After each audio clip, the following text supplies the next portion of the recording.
बिस्मिल्लाहिर्रहमानिर्रहीम। अस्सलामुअलैकुम।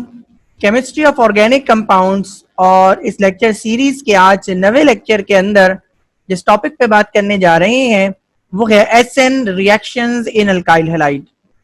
तो चैप्टर 8 हम पढ़ रहे हैं और चैप्टर 8 के इससे पहले वाले लेक्चर के अंदर यानी लेक्चर नंबर 7 के अंदर हमने अल्काइल हैलाइड की प्रिपरेशन और उसके केमिकल रिएक्शंस डिस्कस किए थे। और उसके बाद लेक्चर नंबर 8 के अंदर हमने ग्रिग्नार्ड रिएजेंट को डिस्कस किया था और ग्रिग्नार्ड रिएजेंट को किस तरह से बनाया जाता है, क्योंकि ग्रिग्नार्ड रिएजेंट अल्काइल हैलाइड से बनता है, तो इसको बनाने का तरीका और फिर उससे होने वाले रिएक्शंस को हमने स्टडी किया था। तो चैप्टर नंबर 8 में अल्काइल हैलाइड की केमिस्ट्री आपने डिस्कस करनी थी और अल्काइल हैलाइड की तमाम केमिकल रिएक्शंस हम इससे पीछे वाले लेक्चर्स के अंदर डिस्कस कर चुके हैं जी।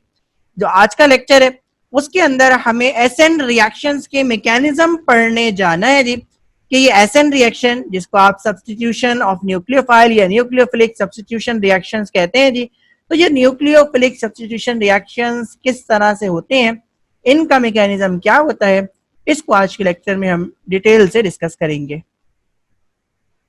अच्छा जी, पहला सवाल तो ये है जी कि what does S N stands for, क्योंकि हमने यहाँ पे लिखा हुआ है जी they are S N reactions. तो ये एस एन का मतलब क्या होता है, क्योंकि एस एन शॉर्ट फॉर्म है। तो आइए हम देखते हैं जी कि एस एन का मतलब क्या है जी। तो एस का मतलब तो सब्स्टिट्यूशन है जी, और सब्स्टिट्यूशन का मतलब आप ये जानते हैं जी तबादला। इससे फौरन आपके दिमाग में आना चाहिए कि भाई ये डिस्प्लेसमेंट रिएक्शन या डबल डिस्प्लेसमेंट रिएक्शन होगा जी। तो एस का मतलब क्या है जी, सब्स्टिट्यूशन है जी। और जो एन है, एन का मतलब न्यूक्लियोफाइल है, यानी सब्स्टिट्यूशन का न्यूक्लियोफाइल से होना या न्यूक्लियोफाइल का क्योंकि न्यूक्लियोफाइल आप ये जानते हैं कि उस पर नेगेटिव चार्ज होता है, तो वो जिस चीज को सब्स्टिट्यूट करेगा यकीनन उस पर भी नेगेटिव चार्ज होगा जी। तो इसका मतलब ये है जी कि ये न्यूक्लियोफाइल किसको सब्स्टिट्यूट करेगा, ये सब्स्टिट्यूट करेगा अल्काइल हैलाइड के अंदर। हैलो ग्रुप आप जानते हैं जी, हैलाइड पे नेगेटिव चार्ज होता है, तो यकीनन ये हैलो ग्रुप को सब्स्टिट्यूट करता होगा। तो ये जो रिएक्शंस हैं ये न्यूक्लियोफिलिक सब्स्टिट्यूशन रिएक्शंस कहलाते हैं जी। So SN reactions are known as nucleophilic substitution reactions। अब ये न्यूक्लियोफिलिक सब्स्टिट्यूशन रिएक्शंस क्या होते हैं इसको हम पढ़ने जाएंगे। एक बार फिर मैं इसको रिपीट कर देता हूँ कि यहाँ पे जो SN रिएक्शन है उसमें S से मुराद सब्स्टिट्यूशन है और N से मुराद न्यूक्लियोफाइल है, और SN reactions nucleophilic substitution reactions कहलाते हैं। एक जनरल एग्जांपल को हम डिस्कस करेंगे SN रिएक्शन की जी। और ये जो रिएक्शन है वो बेसिकली डिस्प्लेसमेंट रिएक्शन या डबल डिस्प्लेसमेंट रिएक्शन या आप सब्स्टिट्यूशन रिएक्शन इसको कह सकते हैं जी। आप ये जानते हैं जी कि न्यूक्लियोफिलिक सब्स्टिट्यूशन रिएक्शन के अंदर जो न्यूक्लियोफाइल है वो आप ये जानते हैं कि जी उस पर इलेक्ट्रोनेगेटिव चार्ज होता है, वो आपका नेगेटिव होता है जी, यानी वो इलेक्ट्रोनेगेटिव आयन होता है और वो हैलोजन एटम को सब्स्टिट्यूट कर लेता है जी किससे, अल्काइल हैलाइड से। ये मैंने अभी इससे पीछे भी बात की थी कि अल्काइल हैलाइड के अंदर आपका जो हैलाइड ग्रुप है यानी एक्स नेगेटिव है जी, वो इसके अंदर नेगेटिव पार्ट है। हमारे अल्काइल हैलाइड जो हमारा मेन कंपाउंड है उसके अंदर जो इलेक्ट्रोनेगेटिव आयन है वो क्या है जी, हैलाइड आयन है। और जो न्यूक्लियोफाइल है जी वो भी आप जानते हैं जी कि उस पर नेगेटिव चार्ज होता है जी। तो न्यूक्लियोफिलिक सब्स्टिट्यूशन रिएक्शंस वो रिएक्शंस होते हैं जिसके अंदर बाहर से आने वाला न्यूक्लियोफाइल अल्काइल हैलाइड के अंदर मौजूद इलेक्ट्रोनेगेटिव एटम यानी हैलाइड ग्रुप को या हैलो ग्रुप को क्या कर लेता है, रिप्लेस कर लेता है, सब्स्टिट्यूट कर लेता है, या आप ये कहें जी कि हैलाइड ग्रुप का न्यूक्लियोफाइल से तबादला हो जाता है। तो ये रिएक्शन क्या कहलाते हैं, ये रिएक्शन न्यूक्लियोफिलिक सब्स्टिट्यूशन रिएक्शंस कहलाते हैं जी। ये मिसाल आपके सामने है जी, ये अल्काइल हैलाइड बना के दिखाया गया है जी। इसमें ये जो एक्स है जी ये आपका हेलो ग्रुप है और आप ये जानते हैं कि ये इलेक्ट्रोनेगेटिव है जी, तो ये नेगेटिव पार्ट है अल्काइल हैलाइड का। और न्यूक्लियोफाइल ये बाहर से आने वाला रेडिकल है जिसपे नेगेटिव चार्ज है। अब आप अगर इस रिएक्शन को देखिए तो इस रिएक्शन में जो प्रोडक्ट है अब उसके अंदर जो न्यूक्लियोफाइल है वो आपकी प्रोडक्ट का पार्ट बन गया और एक्स नेगेटिव यहाँ से क्या हो गया जी, रिमूव हो गया। तो ये सिंपल सब्स्टिट्यूशन है जी कि न्यूक्लियोफाइल ने हैलाइड ग्रुप की जगह ले ली। तो ये रिएक्शन आपके न्यूक्लियोफिलिक सब्स्टिट्यूशन रिएक्शंस कहलाते हैं। अब जो टर्मिनोलॉजी इस्तेमाल होती है उसको हम पढ़ने जाएंगे जी। तो अल्काइल हैलाइड जिसके अंदर पहले हैलो ग्रुप मौजूद था तो वो आपका सबस्ट्रेट कहलाता है जी। तो ये रिएक्टेंट, वैसे तो आप इसको रिएक्टेंट कहते हैं जी, लेकिन ये जो मैकेनिज्म की टर्म में और खास तौर पे एसएन रिएक्शंस का जो मैकेनिज्म है उसके अंदर जो मेन रिएक्टेंट है वो सबस्ट्रेट कहलाता है, यानी जिसके अंदर न्यूक्लियोफाइल को आके अटैच होना है और जिसमें से हेलो ग्रुप को रिमूव होना है, वो बेसिकली तो आपका रिएक्टेंट है, लेकिन मैकेनिज्म की टर्मिनोलॉजी के अंदर आप उसे सबस्ट्रेट भी कहते हैं। तो ये अल्काइल हैलाइड ये आपका सबस्ट्रेट कहलाता है जी। और ये जो न्यूक्लियोफाइल है, क्योंकि न्यूक्लियोफाइल अटैक करेगा, क्योंकि न्यूक्लियोफाइल को यहाँ आने के लिए अटैक करना पड़ेगा। अब देखेंगे हम कि अटैक कहाँ कहाँ करता है और ये न्यूक्लियोफाइल किस किस तरीके से अटैक करता है, ये जब हम मैकेनिज्म में पढ़ेंगे तो आपको ये बात समझ में आ जाएगी। तो ये जो न्यूक्लियोफाइल है, क्योंकि ये अटैक करके इस कार्बन पे आता है, इसलिए इसको आप अटैकिंग न्यूक्लियोफाइल कहते हैं जी। तो न्यूक्लियोफाइल सबस्ट्रेट पर अटैक करता है, या आप ये कहें जी कि न्यूक्लियोफाइल अल्काइल हैलाइड पर अटैक करता है और उसके नतीजे में आपको प्रोडक्ट मिलती है जी। जो प्रोडक्ट है वो बेसिकली आपका सब्स्टिट्यूटेड हाइड्रोकार्बन होता है जी। यहाँ पर भी ये सब्स्टिट्यूटेड हाइड्रोकार्बन था और हाइड्रोजन की जगह क्या आके लग गया था, हेलो ग्रुप आके अटैच हुआ था। अब बाहर से आने वाला न्यूक्लियोफाइल आके लग जाएगा, तो ये आपकी प्रोडक्ट कहलाएगी जो आपका सब्स्टिट्यूटेड हाइड्रोकार्बन होगा। और ये जो एक्स नेगेटिव आयन यानी ये जो हैलाइड आयन है जो रिमूव हुआ है, इसको लीविंग ग्रुप कहते हैं। तो अगर आप इसको देखें जी, तो न्यूक्लियोफाइल ने सबस्ट्रेट पर अटैक किया और सबस्ट्रेट पर अटैक करने के बाद प्रोडक्ट फॉर्म की, और प्रोडक्ट फॉर्म होने के साथ साथ हैलाइड ग्रुप यहाँ से क्या हो गया जी, लीव हो गया। तो ये आपका न्यूक्लियोफिलिक सब्स्टिट्यूशन रिएक्शन है। हुआ क्या है जी कि इस न्यूक्लियोफाइल ने हेलाइड को क्या कर लिया है, रिप्लेस कर लिया है, हेलाइड को सब्स्टिट्यूट कर लिया है, इसका हेलाइड से या हेलो ग्रुप से तबादला हो गया है, इसलिए ये आपके न्यूक्लियोफिलिक सब्स्टिट्यूशन रिएक्शंस कहलाते हैं। तो हुआ क्या है जी, इस न्यूक्लियोफाइल ने इस कार्बन पर अटैक किया और इस कार्बन पे अटैक करने के बाद ये हाइलो ग्रुप क्या हो गया, यहाँ से रिमूव हो गया। तो ये बेसिकली जर्नल मैकेनिज्म है। असल में ये अटैक कब होगा और न्यूक्लियोफाइल डायरेक्टली अटैक कब करेगा, तो ये अभी हम जब मैकेनिज्म पढ़ने जाएंगे तो वहां इस बात को डिस्कस करेंगे। अभी बस आप ये याद रखें जी कि न्यूक्लियोफाइल ने इस हेलो ग्रुप को यहाँ से रिमूव करना है, तो न्यूक्लियोफाइल इस कार्बन के साथ आके अटैच हो गया और उसकी वजह से ये हेलो ग्रुप यहाँ से क्या हो गया जी, रिमूव हो गया। न्यूक्लियोफाइल क्या होता है इसको हम स्टडी करने जाएंगे जी।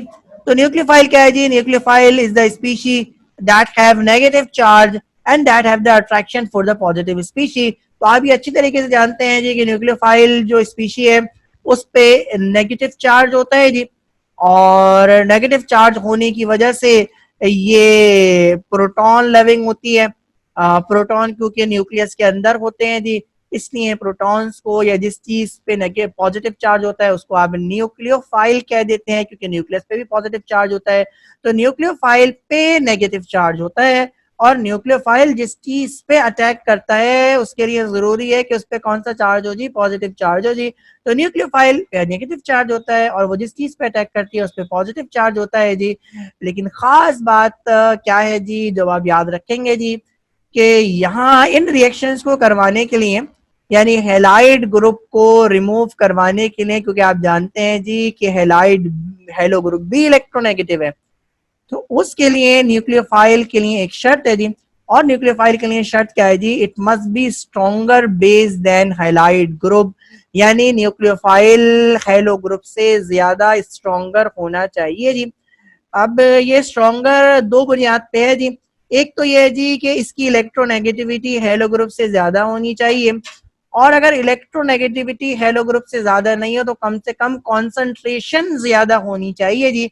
और उस बुनियाद पर न्यूक्लियोफाइल इस काबिल होगा जी कि ये हैलाइड को या हेलो ग्रुप को यहाँ से रिप्लेस कर सके जी। तो ये मेन शर्त है न्यूक्लियोफिलिक सब्स्टिट्यूशन रिएक्शंस को करवाने के लिए, यानी आने वाला न्यूक्लियोफाइल अटैच हुए वे हेलो ग्रुप से ज्यादा इलेक्ट्रोनेगेटिव या ज्यादा कॉन्सेंट्रेटेड होना चाहिए। और वही बात यहाँ पे लिखी हुई है जी, it must be stronger base than halide group या हेलो ग्रुप। तो ये न्यूक्लियोफाइल के लिए लाजमी शर्त है जी। तो दो बातें अपने दिमाग में रखें कि आने वाला न्यूक्लियोफाइल या तो ज्यादा इलेक्ट्रोनेगेटिव है या उसकी कॉन्सेंट्रेशन ज्यादा है, जिसकी वजह से वो इस काबिल है जी कि हेलो ग्रुप को हेलाइड आयन में कन्वर्ट करके इस कंपाउंड से, इस ऑर्गेनिक कंपाउंड से रिमूव कर सके। और वही वजह है कि जी कि ये सब्स्टिट्यूट कर पाएगा और ये रिएक्शन आपके न्यूक्लियोफिलिक सब्स्टिट्यूशन रिएक्शन कहलाएंगे जी। इस बात का आप ख्याल रखिए जी, ये आप कई बार पढ़ चुके हैं, आज आप इस बात को एक बार फिर पढ़ेंगे जी कि हमेशा न्यूक्लियोफाइल के अंदर अटैक करने की सलाहियत होती है जी। और हमेशा न्यूक्लियोफाइल जिस चीज पे अटैक करता है वो खुद क्या होती है, इलेक्ट्रोफाइल होती है, या खुद वो इलेक्ट्रॉन डेफिशिएंट होती है, या खुद उस पर क्या चार्ज जी, पॉजिटिव चार्ज होता है जी। तो न्यूक्लियोफाइल हमेशा अटैक करता है। इस बात का भी ख्याल रखें कि आज के लेक्चर में आप ये सीख जाएंगे जी कि न्यूक्लियोफाइल कभी भी न्यूक्लियोफाइल पे अटैक नहीं कर सकता, चाहे वीक न्यूक्लियोफाइल ही क्यों ना हो। तो ऐसी चीज जिसपे नेगेटिव चार्ज हो, न्यूक्लियोफाइल उस पे कभी अटैक नहीं करेगा। न्यूक्लियोफाइल हमेशा अटैक करेगा तो अपनी अपोजिट नेचर वाली चीज पे यानी इलेक्ट्रोफाइल पे अटैक करेगा। तो ये कॉन्सेप्ट भी आज ही के लेक्चर में आप सीखेंगे। अच्छा जनाब, कुछ न्यूक्लियोफाइल की लिस्ट आपके सामने है और ये लिस्ट आपने लेक्चर नंबर 7 के अंदर भी स्टडी की थी। तो एज अ रिवीजन आज के लेक्चर के अंदर भी आप स्टडी करने जा रहे हैं। तो कुछ न्यूक्लियोफाइल की लिस्ट आपके सामने आएगी और फिर उस न्यूक्लियोफाइल से रिलेटेड रिएजेंट की लिस्ट आएगी जिसके अंदर सोडियम या पोटेशियम सॉल्ट इस्तेमाल कर सकते हैं, और फिर उससे बनने वाले ऑर्गेनिक कंपाउंड की लिस्ट अब आपके सामने आएगी। तो ये तमाम पूरी की पूरी लिस्ट आप, और लिस्ट क्या, आप सारे के सारे रिएक्शन भी स्टडी कर चुके हैं लेक्चर नंबर 7 के अंदर। तो एज अ रिव्यू आप इसको लीजिएगा और उसके बाद इंशाल्लाह ताला हम मैकेनिज्म को डिस्कस करेंगे। तो न्यूक्लियोफाइल और जो रिएजेंट है उसके अंदर इलेक्ट्रोफाइल भी शामिल होता है, तो वो ENU कहलाता है जी। और उससे बनने वाला कंपाउंड आपका RNU कहलाता है जो कि आपका सब्स्टिट्यूटेड हाइड्रोकार्बन है जी। तो ये बिल्कुल जनरल रिएक्शन है, इसको मैंने यहाँ पे डिस्कस किया। अगर ये OH नेगेटिव होगा यानी हाइड्रोक्सिल ग्रुप होगा जी, तो उसके अंदर जो रिएजेंट आप इस्तेमाल करते हैं वो सोडियम हाइड्रोक्साइड इस्तेमाल करते हैं। इस बात का ख्याल रखिएगा कि ये तमाम के तमाम रिएजेंट ये आपके एक्वस मीडियम के अंदर बने हुए होते हैं जी। तो वो एसिड रिएक्शन देते हैं जी। और ऑर्गेनिक कंपाउंड जो इससे बनता है वो क्या बनता है जी, अल्कोहल बनता है जी। अगर आपका न्यूक्लियोफाइल SH हो जो आपका थायो अल्कोहल ग्रुप है जी, तो इसका जो रिएजेंट है वो आपका सोडियम थायोल है, ये जिसको आप सोडियम थायो अल्कोहल कहते हैं। और इसके नतीजे में आपको RSH मिलता है जिसको आप थायोल भी कहते हैं, जिसको आप थायो अल्कोहल भी कहते हैं, और जिसको आप मरसेप्टेन भी कहते हैं जी। अगर न्यूक्लियोफाइल आपका OR है यानी अल्क ऑक्सी ग्रुप है, तो इसके अंदर जो रिएजेंट इस्तेमाल होता है वो सोडियम अल्क ऑक्साइड इस्तेमाल होता है जी, या पोटेशियम अल्क ऑक्साइड इस्तेमाल होता है। और इसके नतीजे में जो आपको ऑर्गेनिक कंपाउंड मिलता है वो आपका ईथर होता है। अगर आपका न्यूक्लियोफाइल सियानो ग्रुप है जी, तो इसके नतीजे में जो आप इसको इस्तेमाल करने के लिए जो रिएजेंट इस्तेमाल करेंगे वो सोडियम साइनाइड होगा, या सोडियम नाइट्राइल भी इसे कहते हैं। और इसके नतीजे में जो आपको ऑर्गेनिक कंपाउंड मिलेगा वो आपका अल्काइल नाइट्राइल या अल्काइल साइनाइड होगा, जिसको आप सियानो अल्केन भी कहते हैं जी। अगर आपका न्यूक्लियोफाइल अमीनो ग्रुप है जी, तो जो रिएजेंट इस्तेमाल होगा वो सोडियम अमाइड कहलाता है, और उसके नतीजे में बनने वाले ऑर्गेनिक कंपाउंड को आप अल्काइल अमीन या अमीनो अल्केन कहते हैं। और अगर आपका रिएजेंट जो ग्रुप है वो आपका अल्केनोएट ग्रुप है जी, तो इसके लिए जो रिएजेंट इस्तेमाल होगा वो सोडियम अल्केनोएट इस्तेमाल होगा, और इसके नतीजे में जो ऑर्गेनिक कंपाउंड फॉर्म होगा वो आपका एस्टर कहलाता है जी। तो ये तमाम रिएक्शन आप इससे पहले ये तमाम रिएजेंट्स को डिस्कस कर चुके हैं, और इन तमाम रिएजेंट से बनने वाले ऑर्गेनिक कंपाउंड्स को इक्वेशन के साथ आपने लेक्चर नंबर 7 के अंदर स्टडी किया है जी। तो अगर कोई कंफ्यूजन है तो लेक्चर 7 को जाइए, उसको आप स्टडी कीजिए, तो तमाम के तमाम इनके तमाम रिएक्शंस आपको समझ में आ जाएंगे। वहाँ हमने इनको इक्वेशन के साथ डिस्कस किया है। ये एज अ रिव्यू हमने इन रिएजेंट को, इस लिस्ट को आपके सामने रखा है जी। जो मैकेनिज्म डिस्कस करेंगे वो हम जनरल डिस्कस करेंगे न्यूक्लियोफाइल की एग्जांपल से, और उसके बाद जो एग्जांपल डिस्कस करेंगे उसमें ज्यादातर हमारा फोकस OH ग्रुप होगा। लेकिन आप इस बात का ख्याल रखिएगा जी कि जिस तरह से हम एक जनरल मैकेनिज्म डिस्कस करेंगे उसी तरह से बाकी तमाम न्यूक्लियोफाइल भी बिल्कुल उसी तरीके से रिएक्शन देते हैं, यानी तमाम की तमाम न्यूक्लियोफाइल का मैकेनिज्म सेम होता है जी। तो न्यूक्लियोफाइल के तब्दील होने से मैकेनिज्म पे फर्क नहीं पड़ता। तो हम जो स्टडी करेंगे वो जनरल स्टडी करेंगे और एग्जाम्पल से जो स्टडी करेंगे वो हम OH की एग्जाम्पल से स्टडी करेंगे। लेकिन इम्तिहान में अगर कुछ और भी आपसे पूछ लिया जाए तो इस बात का ख्याल रहे जी कि न्यूक्लियोफाइल के तब्दील होने से मैकेनिज्म पे कोई फर्क नहीं पड़ता। तो मैकेनिज्म में सिर्फ न्यूक्लियोफाइल की जगह अगर वो कुछ और ग्रुप दे देता है तो आप उस ग्रुप को इस्तेमाल करके मैकेनिज्म को डिजाइन करेंगे। अब हम ये देखने जा रहे हैं जी कि एसएन रिएक्शन कितने किस्म के होते हैं जी। तो एसएन रिएक्शन जिसको आप न्यूक्लियोफिलिक सब्स्टिट्यूशन रिएक्शंस कहते हैं जी। तो न्यूक्लियोफिलिक सब्स्टिट्यूशन रिएक्शंस दो किस्म के होते हैं जी। एक आपके SN1 रिएक्शंस कहलाते हैं और दूसरे आपके SN2 रिएक्शंस कहलाते हैं जी। या आप ये कहें जी कि SN रिएक्शन दो मुख्तलिफ मैकेनिज्म के तहत प्रोसीड करता है। एक मैकेनिज्म को आप SN1 मैकेनिज्म कहते हैं और दूसरे मैकेनिज्म को आप SN2 मैकेनिज्म कहते हैं जी। अब यहाँ पर आप S और N का मतलब तो जानते हैं जी कि S और N का मतलब क्या है जी, न्यूक्लियोफिलिक सब्स्टिट्यूशन रिएक्शन है जी। लेकिन इस 1 का मतलब क्या है और इस 2 का मतलब क्या है, यकीनन ये आपके लिए नई चीज है जी। तो मैं आपको ये थोड़ा सा बता देता हूँ और आगे मैं इसको डिटेल के अंदर एक्सप्लेन करूंगा जी। तो ये जो 1 है बेसिकली ये रिएक्शन के ऑर्डर को शो कर रहा है और ये 2 भी रिएक्शन के ऑर्डर को शो कर रहा है। 1 का मतलब ये है जी कि रिएक्शन का ऑर्डर किसी एक रिएक्टेंट पे डिपेंड कर रहा है और 2 का मतलब ये है जी कि ये इस रिएक्शन का ऑर्डर 2 है जी और ये दोनों रिएक्टेंट्स पे इस रिएक्शन का मैकेनिज्म डिपेंड कर रहा है। तो 1 का जो मतलब है वो 1 का मतलब यूनी होता है जी। इसका मतलब ये है कि ये unimolecular nucleophilic substitution reactions कहलाते हैं जी। और 2 की वजह से ये bimolecular nucleophilic substitution reaction कहलाते हैं। तो 1 की वजह से इन्हें आप यूनी कहते हैं जी और 2 की वजह से इसे बाय कहते हैं जी। और असल में इस 1 और 2 का ताल्लुक basically order of the reaction से है जिसको हम आगे डिस्कस करेंगे जी। तो SN1 रिएक्शंस ये unimolecular nucleophilic substitution reactions कहलाते हैं और SN2 reaction bimolecular nucleophilic substitution reaction कहलाते हैं जी। अगली बात क्या है जी कि SN1 reactions 3 degree alkyl halide के अंदर होते हैं। ये आप जानते हैं जी कि जो अल्काइल हैलाइड है उनको 3 तरीके से क्लासिफाई किया जाता है, 1 degree alkyl halide, 2 degree alkyl halide और 3 डिग्री अल्काइल हैलाइड। तो SN1 reaction 3 degree alkyl halide के अंदर होते हैं, ये बात अब आपने याद रखनी है जी। और SN2 रिएक्शंस ये 1 डिग्री अल्काइल हैलाइड के अंदर होते हैं। 2 डिग्री अल्काइल हैलाइड के साथ क्या होता है ये हम आगे डिस्कस करेंगे जी। तो आपने क्या याद रखना है जी कि SN1 reaction unimolecular nucleophilic substitution reactions कहलाते हैं और ये 3 डिग्री यानी टर्शरी अल्काइल हैलाइड के अंदर होते हैं, जबकि SN2 रिएक्शंस ये bimolecular nucleophilic substitution reactions कहलाते हैं और ये 1 डिग्री अल्काइल हैलाइड यानी प्राइमरी अल्काइल हैलाइड के अंदर होते हैं जी। तीसरी बात क्या है जी कि ये 2 स्टेप के अंदर ये प्रोसेस होता है, जबकि अगर आप SN2 रिएक्शंस की बात करें तो ये सिंगल स्टेप प्रोसेस होता है जी। तो अगर ये डिफरेंस आपको याद है तो फिर इसके मैकेनिज्म भी बड़ा आसान है आपको याद रखना। तो आप जरा इसको फोकस करें, मैं इसको एक बार फिर रिपीट करता हूँ और फिर SN1 रिएक्शन के और SN2 रिएक्शंस के मैकेनिज्म को अलग-अलग से पढ़ेंगे। इनके मैकेनिज्म में क्या फर्क है जी वो अब आपके सामने है जी कि SN, ये तो सिंपल डेफिनेशन है जी कि SN1 का मतलब है यूनिमोलिकुलर न्यूक्लियोफिलिक सब्स्टिट्यूशन रिएक्शन, जबकि SN2 का मतलब है by molecular nucleophilic substitution reaction. SN1 reaction 3 degree यानी टर्शरी अल्काइल हैलाइड के अंदर होते हैं और SN2 रिएक्शंस ये 1 डिग्री अल्काइल हैलाइड के अंदर यानी ये आपके प्राइमरी अल्काइल हैलाइड के अंदर होते हैं।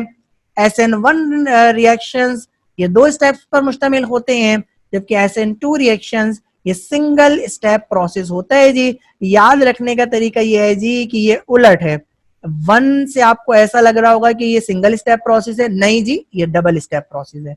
और 2 से आपको ये दिख रहा होगा जी कि ये डबल स्टेप प्रोसेस है, नहीं जी ये सिंगल स्टेप प्रोसेस है, क्योंकि 1 और 2 इसका स्टेप की गिनती से कोई ताल्लुक नहीं है। इसका प्राइमरी 1 डिग्री और 2 डिग्री से भी कोई ताल्लुक नहीं है। इस 1 और 2 का ताल्लुक रिएक्शन के ऑर्डर से है, जो मैं भी आपको समझाऊंगा जी। तो आपने क्या याद रखना है जी, SN1 रिएक्शन 2 स्टेप के अंदर होते हैं यानी उल्टा है और SN2 रिएक्शन ये सिंगल स्टेप के अंदर होते हैं और SN2 रिएक्शन ये 1 डिग्री अल्काइल हैलाइड के अंदर होते हैं, और SN1 रिएक्शन ये 3 डिग्री अल्काइल हैलाइड के अंदर होते हैं जी। और आगे जो चीजें यहाँ पर रह गई हैं उसको हम आगे पढ़ेंगे। अब हम SN रिएक्शंस के मैकेनिज्म को स्टडी करने जा रहे हैं, जो आज का मेन टॉपिक है। तो जरा आप इसको फोकस कीजिएगा, दोनों के फर्क को आप समझ चुके, मजीद फर्क आपको यहाँ पे वाजे हो जाएगा जी। तो हम SN1 रिएक्शन के मैकेनिज्म को, जो कि डबल स्टेप प्रोसेस है, और उसके बाद SN2 रिएक्शन के मैकेनिज्म को, जो कि सिंगल स्टेप प्रोसेस है, हम स्टडी करने जाएंगे। SN1 रिएक्शन के मैकेनिज्म को हम स्टडी करने जा रहे हैं, जो भी आपने देखा जी कि डबल स्टेप प्रोसेस है जी। तो इसका जो स्टेप 1 है जी, स्टेप 1 के अंदर क्या होता है वो अब आपके सामने है जी, हेडिंग में ये लिखा हुआ है जी, the formation of tertiary carbonium ion या tertiary carbocation on the dissociation of tertiary alkyl halide. तो जो पहला स्टेप है वो डिसोसिएशन है जी।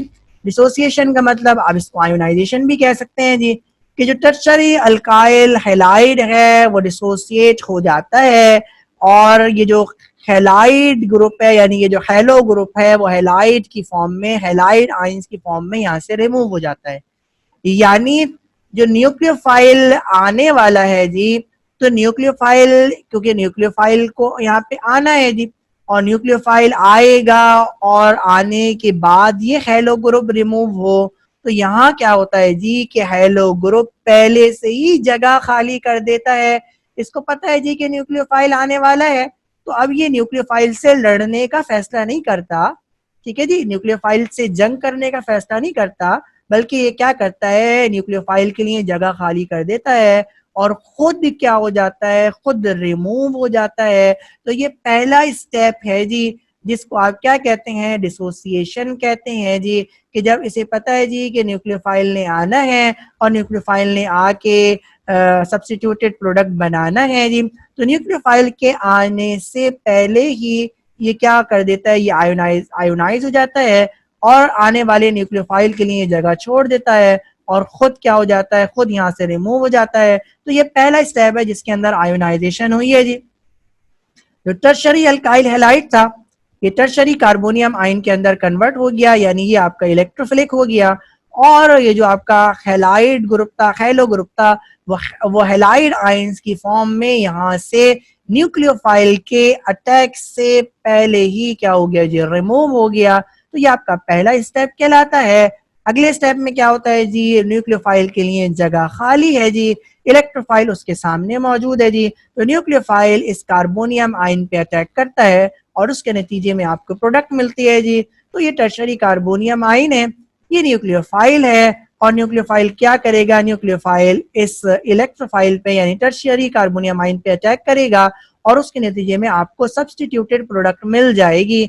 तो ये आपका सिंपल सा मैकेनिज्म है जिसको आप SN1 मैकेनिज्म कहते हैं। और SN1 मैकेनिज्म ने आपने खास बात क्या सीखी, जो याद रखना है कि अगर आप बड़े आराम से इसको याद रखें तो सिंपल आप क्या फोकस करें जी, आप ये फोकस करिए कि इसमें दो स्टेप के अंदर जो पहला स्टेप है, वो पहला स्टेप क्या है जी, वो पहला स्टेप न्यूक्लियोफाइल के आने का रास्ता हमवार करना है जी। क्योंकि न्यूक्लियोफाइल को आना था, तो न्यूक्लियोफाइल को आने से पहले ही जो टर्शरी अल्काइल हैलाइड था वो क्या हो गया, डिसोसिएट हो गया, वो क्या हो गया जी, आयोनाइज हो गया, और हैलो ग्रुप न्यूक्लियोफाइल के आने से पहले ही क्या हो गया जी, रिमूव हो गया। और उसके बाद न्यूक्लियोफाइल आया और न्यूक्लियोफाइल ने क्या किया जी, आके अटैक किया, और न्यूक्लियोफाइल ने आके अटैक करने के बाद क्या बनाई जी, प्रोडक्ट बनाई। तो पहले स्टेप के अंदर टर्शरी कार्बोनियम आयन बनता है जी, यानी पहले स्टेप आपका आयोनाइजेशन का है, और दूसरे स्टेप में क्या होता है, न्यूक्लियोफाइल अटैक करता है, और न्यूक्लियोफाइल के अटैक करने के बाद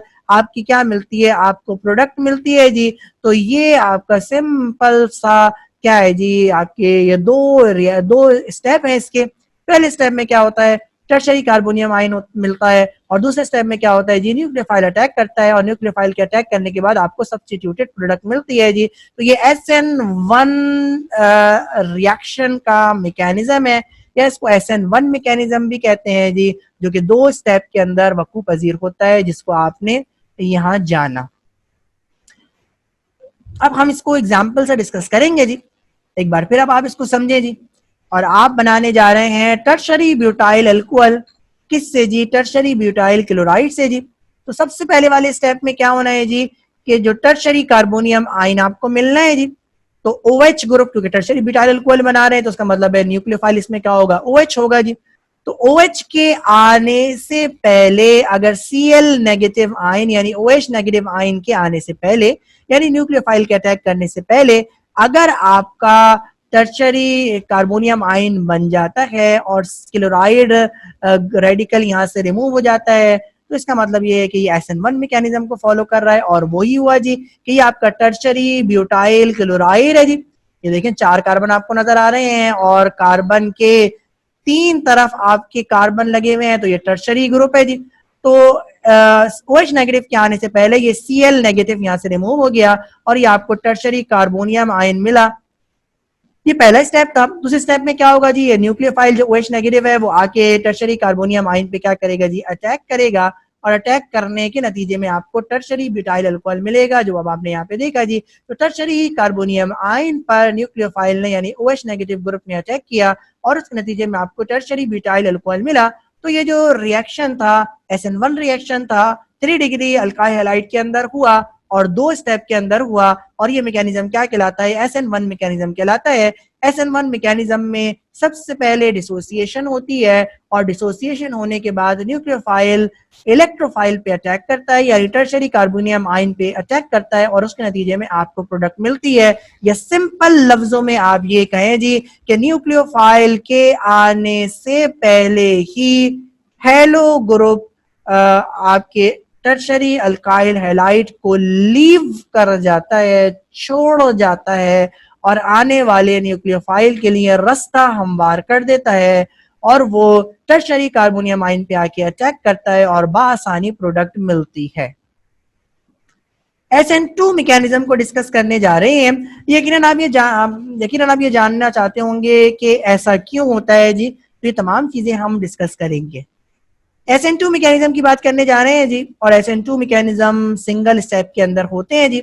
और सिंगल स्टेप के अंदर होने का मतलब है ये है जी कि न्यूक्लियोफाइल से अब हेलो ग्रुप जंग करने का मुकाबला करता है।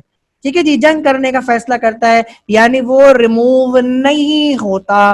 जिस तरह अभी आपने इससे पीछे देखा जी कि उसको खबर मिली जी कि न्यूक्लियोफाइल आना चाह रहा है और न्यूक्लियोफाइल के आने से पहले उसने क्या किया जी? न्यूक्लियोफाइल के आने से पहले उसने यहाँ पे रास्ता हमवार कर दिया और खुद वो चुपचाप क्या हो गया जी? रिमूव हो गया और उसके बाद न्यूक्लियोफाइल ने आके अटैक किया और उसके नतीजे में प्रोडक्ट मिल गई।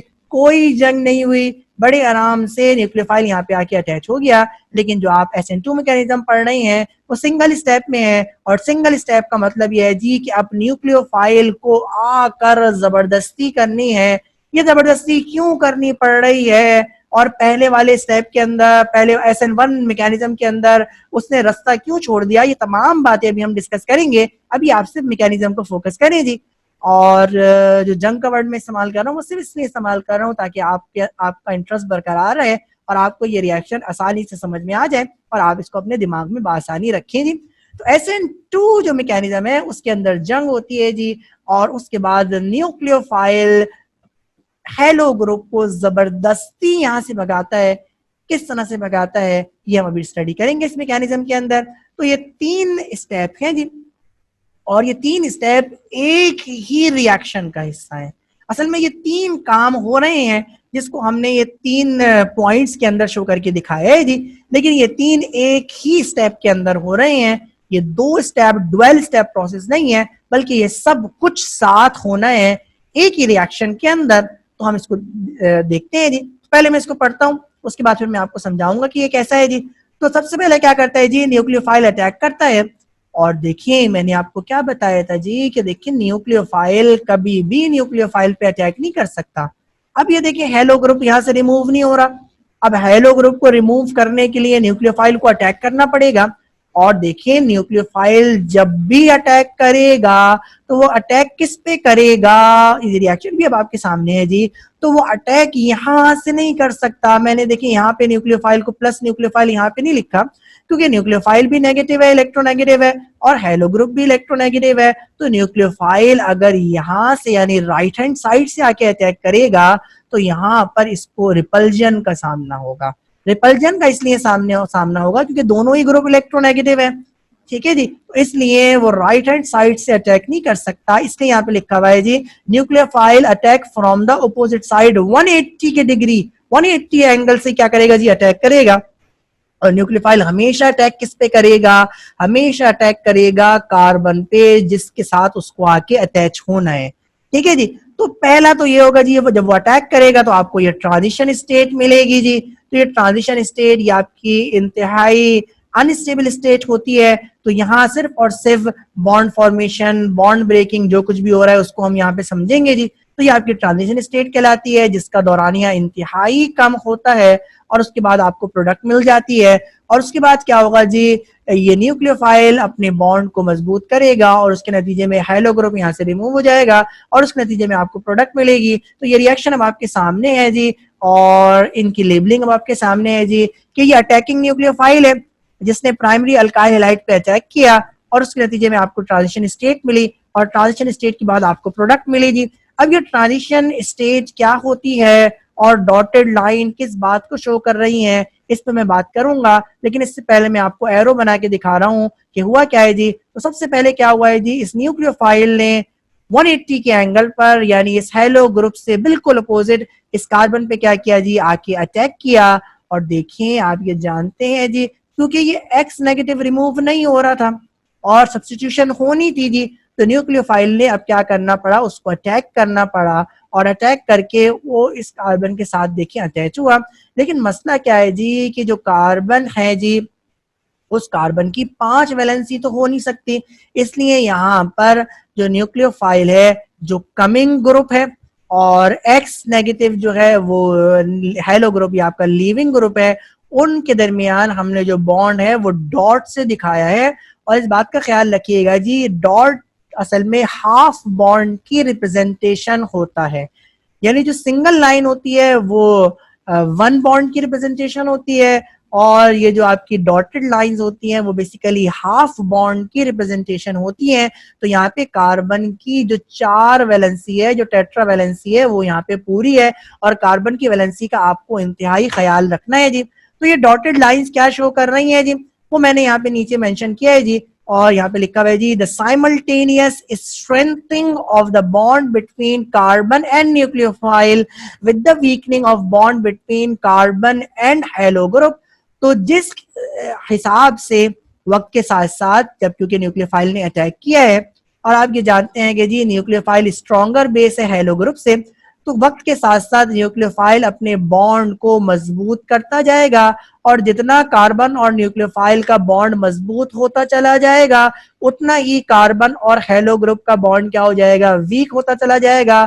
तो ये आपकी ट्रांजिशन स्टेट है और ट्रांजिशन स्टेट का मतलब ये है कि ये एक ऐसा मुल्क है जिसके अंदर बैक वक्त 2 बादशाह हैं जी, ठीक है जी, यानी इसके अंदर बैक वक्त 2 इलेक्ट्रोनेगेटिव ग्रुप है जी, जो पॉसिबल नहीं है एक वक्त में एक ही बादशाह चलनी है जी। और उसी की वजह से यहाँ पर अभी यहाँ पे जंग का समय है जी, किसी एक ने रहना है और दूसरे को निकलना है। जो स्ट्रांग होगा वो रह जाएगा, जो वीक होगा वो निकल जाएगा और इसलिए न्यूक्लियोफाइल का एक्स ग्रुप से यानी हेलो ग्रुप से स्ट्रॉन्गर होना जरूरी है, ठीक है जी। तो यहाँ पर क्या हुआ जी कि बॉन्ड मजबूत होता चला गया और एक वक्त ऐसा आया जी कि ये इलेक्ट्रॉन हेलो ग्रुप को अपना इलेक्ट्रॉन तो वापस हुआ, कार्बन ने भी इलेक्ट्रॉन इसको वापस कर दिया जी और उसकी वजह से एक्स पर क्या आ गया जी, नेगेटिव चार्ज आ गया, वो यहाँ से रिमूव हो गया और न्यूक्लियोफाइल यहाँ पे आके क्या हो गया जी, अटैच हो गया और उसके नतीजे में आपको प्रोडक्ट मिली। एक और बात है जिसको आप फोकस कर रहे होंगे जी, ये जो आपका हाइड्रोजन है मैंने इसको हेलो ग्रुप से फार दिखाया है और फार दिखाने की वजह क्या है जी, वो है जी इसकी इलेक्ट्रोनेगेटिविटी और इसके इलेक्ट्रोनेगेटिव होने की वजह से इनके दरमियान जो हेलो और हाइड्रोजन ग्रुप है जी उनके दरमियान डिस्टेंस मैक्सिमम है। यहाँ पर क्योंकि दोनों ही आके अटैच हो गए तो ये एक इंटरमीडिएट सी पोजीशन है। और जब न्यूक्लियोफाइल आके अटैच हो गया तो अब न्यूक्लियोफाइल के पास पावर है, और न्यूक्लियोफाइल क्या है जी, इलेक्ट्रोनेगेटिव है। इसलिए अब ये तमाम कार्बन और हाइड्रोजन ये अब न्यूक्लियोफाइल से दूर हो गए जी। तो अब आप यहाँ पे देख रहे होंगे जी कि यहाँ पर हेलो की वजह से ये हेलो ग्रुप से फार है, और यहाँ पे न्यूक्लियोफाइल के आने की वजह से ये न्यूक्लियोफाइल से फार है जी। तो ये आपने इन रिएक्शंस, इस रिएक्शन के मैकेनिज्म को स्टडी किया, जिसमें आपने क्या देखा जी कि हेलो न्यूक्लियोफाइल जब आ रहा था जी, तो न्यूक्लियोफाइल के हेलो ग्रुप को SN1 रिएक्शन के अंदर भी पता था जी कि न्यूक्लियोफाइल आ रहा है, और वो ये जानता था जी कि न्यूक्लियोफाइल क्या है जी, न्यूक्लियोफाइल उससे स्ट्रॉन्ग है।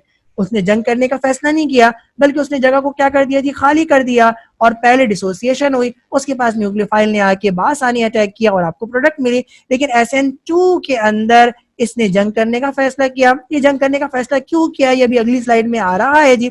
और उसके बाद न्यूक्लियोफाइल आके अटैच हुआ, और न्यूक्लियोफाइल ने जबरदस्ती इस हेलो ग्रुप को यहाँ से निकाला। तो थोड़ी सी फाइट हुई जो आपको ट्रांजिशन स्टेट के अंदर नजर आ रही है, और उसके बाद न्यूक्लियोफाइल इस जंग को जीत गया, क्योंकि वो आपका ज्यादा स्ट्रॉन्गर था। और उसके नतीजे में एक ही स्टेप के अंदर आपने इस पूरे रिएक्शन को स्टडी किया। तो ये आपका SN2 मैकेनिज्म कहलाता है जी, जो कि सिंगल स्टेप के अंदर होता है। और इस बात का ख्याल रहे जी कि SN2 मैकेनिज्म ये 1 डिग्री ये प्राइमरी अल्काइल हैलाइड के अंदर होता है, और SN1 मैकेनिज्म ये आपका टर्शरी अल्काइल हैलाइड के अंदर होता है। एग्जाम्पल से इस बात को डिस्कस करेंगे जी, और हम बनाने जा रहे हैं जी methyl alcohol from methyl chloride. तो वही 3 जो चीजें यहाँ पे होनी है वो यहाँ पे मैंने इसको मेंशन की है जी। तो ये आपका अल्काइल हैलाइड है, यानी ये आपका मिथाइल क्लोराइड है जी, और ये आपका प्राइमरी अल्काइल हैलाइड है, और OH ग्रुप ये आपका न्यूक्लियोफाइल है जी। और क्योंकि ये प्राइमरी अल्काइल हैलाइड है, इसलिए ये जो रिएक्शन है ये आपका सिंगल स्टेप के अंदर होगा। तो OH जो नेगेटिव है वो आके इस कार्बन पे अटैक करेगा, और इस कार्बन पे आके अटैच हो जाएगा। उसके नतीजे में आपको ट्रांजिशन स्टेट मिलेगी, और ट्रांजिशन स्टेट में क्या होगा जी कि OH नेगेटिव और OH और कार्बन के दरमियान जितना बॉन्ड मजबूत होगा, उतनी ही तेजी के साथ कार्बन और क्लोरो ग्रुप का जो बॉन्ड है वो क्या हो जाएगा, वीक होता चला जाएगा। एक वक्त ऐसा आएगा जी कि कार्बन और OH ग्रुप ये आपस में परमानेंट बॉन्डिंग कर लेंगे, जिसकी वजह से हेलो ग्रुप को यहाँ पे क्लोराइड ग्रुप की फॉर्म में क्या होना पड़ेगा जी, रिमूव होना पड़ेगा, और उसके नतीजे में आपको प्रोडक्ट मिलेगा जो आपका क्या है जी, मिथाइल अल्कोहल है जी। तो ये तमाम चीजें जी, attack of nucleophile, formation of transition state, removal of halo group, ये तमाम चीजें आपको एक ही स्टेप के अंदर नजर आ रही हैं, इसलिए ये आपका SN2 मैकेनिज्म कहलाते हैं। अच्छा जी, वो तो SN1 और SN2 ये मुख्तलिफ मैकेनिज्म क्यों हैं जी, तो उसकी वजह अब आपके सामने आ गई, और उसकी वजह है जी कार्बोनियम आयंस की स्टेबिलिटी। आपने क्या देखा जी कि SN1 जो रिएक्शन जो मैकेनिज्म है उसके अंदर तो कार्बोनियम आयंस बन जाते हैं, और SN2 के अंदर हेलो ग्रुप जगह नहीं छोड़ता। उसकी वजह क्या है, उसका मतलब ये है जी कि कार्बोनियम आयन नहीं बनते जी। तो इसका जो असल वजह है वो जी स्टेबिलिटी है जी। देखिए वो प्रोडक्ट फॉर्म होती है जो कि स्टेबल होती है। हेलो ग्रुप उस सूरत के अंदर रिमूव होगा कि जब पीछे वाली जो प्रोडक्ट है, यानी बनने वाली जो प्रोडक्ट है वो स्टेबल होगी। तो अगर वो स्टेबल होगी तो हेलो ग्रुप रिमूव हो जाएगा, लेकिन अगर वो प्रोडक्ट स्टेबल नहीं होगी तो हेलो ग्रुप रिमूव नहीं हो सकता। यही बात अभी हम इसका तस्करा करेंगे जी, और स्टेबिलिटी ऑफ कार्बोनियम आयन को डिस्कस करेंगे जी। तो ये मुख्तलिफ कार्बोनियम आयन अब आपके सामने हैं, जरा इनके दरमियान फर्क को आप देखिएगा। ठीक है जी, हाइड्रोजन को अगर आप देख लें तो, या कार्बन की R अल्काइल रेडिकल की नंबर्स को तब्दील होता हुआ देख लें तो आपको ये बात समझ में आ जाएगी जी। तो ये आपका टर्शरी कार्बोनियम आयंस है, ये आपके सेकेंडरी कार्बोनियम आयंस है, ये आपके प्राइमरी कार्बोनियम आयंस है, और ये आपके मिथाइल कार्बोनियम आयंस है। ये दोनों आपके बेसिकली प्राइमरी कार्बोनियम आयंस है, ये सेकेंडरी कार्बोनियम आयंस है, ये टर्शरी कार्बोनियम आयंस है। अगर आप इनकी स्टेबिलिटी की बात करें तो सबसे ज्यादा जो स्टेबल है वो आपके टर्शरी कार्बोनियम आयंस है, और उसके बाद जितने अल्काइल ग्रुप यानी जितने कार्बन सब्स्टिट्यूएंट कम होते चले जाएंगे उतना उनकी स्टेबिलिटी क्या होती जाएगी, कम होती चली जाएगी। तो यहाँ से आपको बिल्कुल वाज़े तौर पर समझ में आ गया होगा जी कि SN1 रिएक्शन डबल स्टेप में क्यों हुआ और SN2 रिएक्शन सिंगल स्टेप में क्यों हुआ। या दूसरे लफ्जों में आप ये कहें जी कि टर्शरी कार्बोनियम आयन क्यों बन गया और प्राइमरी कार्बोनियम आयंस क्यों नहीं बन सका, तो उसकी वजह इनकी स्टेबिलिटी का फर्क है जी। देखिए टर्शरी कार्बोनियम आयन स्टेबल है इसलिए वो फॉर्म हो जाएगा और पहले स्टेप के अंदर डिसोसिएशन हो जाएगी, लेकिन क्योंकि प्राइमरी कार्बोनियम आयन आपके अनस्टेबल हैं तो कभी भी अनस्टेबल प्रोडक्ट नहीं बनती और उसकी वजह से हेलो ग्रुप यहाँ पे रिमूव नहीं हुआ और न्यूक्लियोफाइल को आके उसे जबरदस्ती रिमूव करवाना पड़ गया। क्यों? क्योंकि ये आपके अनस्टेबल थे। तो यहाँ देखिए यहाँ पे जवाब लिखा हुआ है जी, और जवाब क्या है मैं इसको पढ़ के बताता हूँ आपको। मैंने आपको इसको समझा तो दिया है जी, वर्डिंग भी देख लें। तो tertiary carbonium ions are more stable in comparison with that of secondary and primary carbonium ion. Thus, in first step, dissociation of tertiary alkyl halide take place and tertiary carbonium ion is formed and therefore reaction take place in two step। यानी tertiary carbonium ion क्योंकि stable थे इसलिए ये form हो सकते हैं जी, इसलिए ये फॉर्म हो गए, और क्योंकि प्राइमरी कार्बोनियम आयन अनस्टेबल थे और अनस्टेबल होने की वजह से ये फॉर्म नहीं हुए, तो जब टर्शरी कार्बोनियम आयन फॉर्म हो जाएंगे तो रिएक्शन खुद ब खुद डबल स्टेप के अंदर हो जाएगा, और क्योंकि प्राइमरी कार्बोनियम आयन फॉर्म नहीं हो सके इसलिए रिएक्शन डबल स्टेप पे नहीं जाएगा बल्कि रिएक्शन सिंगल स्टेप के अंदर होगा, और जब रिएक्शन सिंगल स्टेप के अंदर होगा तो ये SN2 मैकेनिज्म पे चला जाएगा, और अगर रिएक्शन सिंगल स्टेप के डबल स्टेप के अंदर होगा तो उसका मैकेनिज्म SN1 होगा। अब हम SN1 मैकेनिज्म को और SN2 मैकेनिज्म को कंपेयर करने जा रहे हैं, या SN1 या SN2 रिएक्शंस को कंपेयर करने जा रहे हैं। तो this is again one of the most important slide, इसको जरा देखिएगा। तो SN1 मैकेनिज्म और SN2 मैकेनिज्म की कंपैरिजन करने जा रहे हैं जी। तो हमने क्या देखा जी कि SN1 mechanism 3 degree alkyl halide के अंदर होते हैं, जबकि SN2 mechanism 1 degree alkyl halide के अंदर होते हैं। आपने स्टडी किया और मैकेनिज्म को वाज़ेह तौर पे पढ़ा। SN1 जो रिएक्शन होते हैं या जो SN1 मैकेनिज्म है वो 2 स्टेप के अंदर मुकम्मल होता है, जबकि SN2 जो मैकेनिज्म है वो सिंगल स्टेप प्रोसेस है। ये रिएक्शंस को एक बार हम समराइज कर रहे हैं जी। तो जो पहला स्टेप है उसके अंदर टर्शरी कार्बोनियम आयन फॉर्म होता है dissociation of tertiary alkyl halide से, और टर्शरी कार्बोनियम आयन इसलिए प्रोड्यूस होता है क्योंकि ये स्टेबल होता है, और दूसरे स्टेप के अंदर न्यूक्लियोफाइल टर्शरी कार्बोनियम आयन पे अटैक करता है और उसके नतीजे में आपको प्रोडक्ट मिलती है जी। तो ये रिएक्शन अब आपके सामने है। पहले स्टेप के अंदर टर्शरी कार्बोनियम आयन फॉर्म हुए और ये इसलिए फॉर्म हुए क्योंकि ये स्टेबल थे, और दूसरे स्टेप के अंदर न्यूक्लियोफाइल ने टर्शरी कार्बोनियम आयन पे अटैक किया और उसके नतीजे में आपको प्रोडक्ट मिली। जबकि SN2 जो मैकेनिज्म है उसके अंदर ये तीनों चीजें एक ही स्टेप के अंदर होती हैं, और न्यूक्लियोफाइल अपोजिट साइड से क्या करता है जी, अटैक करता है। उसके बाद ट्रांजिशन स्टेट मिलती है और ट्रांजिशन स्टेट के बाद हेलो ग्रुप रिमूव हो जाता है और उसके नतीजे में आपको सब्स्टिट्यूटेड प्रोडक्ट मिलती है, और ये तमाम चीजें एक ही स्टेप के अंदर होती हैं। और एक ही स्टेप के अंदर होने की वजह क्या है जी, क्योंकि प्राइमरी कार्बोनियम आयन अनस्टेबल है और इसलिए प्राइमरी कार्बोनियम आयन प्रोड्यूस नहीं होता, और इसलिए न्यूक्लियोफाइल को आके साइमल्टेनियसली अटैक करना पड़ता है और साइमल्टेनियसली हेलो ग्रुप को रिमूव करना पड़ता है जी। तो ये इसका मैकेनिज्म या इसका रिएक्शन या इक्वेशन अब आपके सामने है। न्यूक्लियोफाइल ने अपोजिट साइड से आके अटैक किया और अपोजिट साइड से आके इस कार्बन पे जब अटैक किया तो उसके नतीजे में आपको एक ट्रांजिशन स्टेट मिली, और ट्रांजिशन स्टेट के अंदर न्यूक्लियोफाइल और हेलो ग्रुप दोनों ही इस प्रोडक्ट का हिस्सा है जी। और उसके बाद क्या होता है, कार्बन न्यूक्लियोफाइल का बॉन्ड मजबूत हो जाता है और कार्बन और हेलोजन का बॉन्ड वीक होता है, और एक वक्त ऐसा आता है जी कि ये बॉन्ड ब्रेक हो जाता है और हैलाइड आयंस यहाँ से रिमूव हो जाते हैं और उसके नतीजे में आपको क्या मिलती है जी, प्रोडक्ट मिलती है जी। तो SN1 reaction double step process होते हैं, दोनों स्टेप अब आपके सामने है, और SN2 जो रिएक्शंस हैं वो सिंगल स्टेप प्रोसेस होते हैं, और ये रिएक्शन अब आपके सामने है जी। सॉल्वेंट की बड़ी अहमियत है जी, और SN1 रिएक्शंस को करवाने के लिए आपको पोलर सॉल्वेंट इस्तेमाल करने पड़ते हैं जी, और अगर आप SN2 मैकेनिज्म करवाना चाह रहे हैं तो आपको नॉन पोलर सॉल्वेंट इस्तेमाल करने पड़ते हैं जी। तो सॉल्वेंट का मतलब क्या है जी, कि जो आपने रिएजेंट प्रिपेयर किया है यानी जो न्यूक्लियोफाइल को प्रिपेयर किया है वो कौन से सॉल्वेंट के अंदर प्रिपेयर किया है। वो एक अलग बात है जी कि अगर आप इसका अगर पोलर सॉल्वेंट भी होगा तब भी SN2 मैकेनिज्म सिंगल स्टेप के अंदर ही होंगे।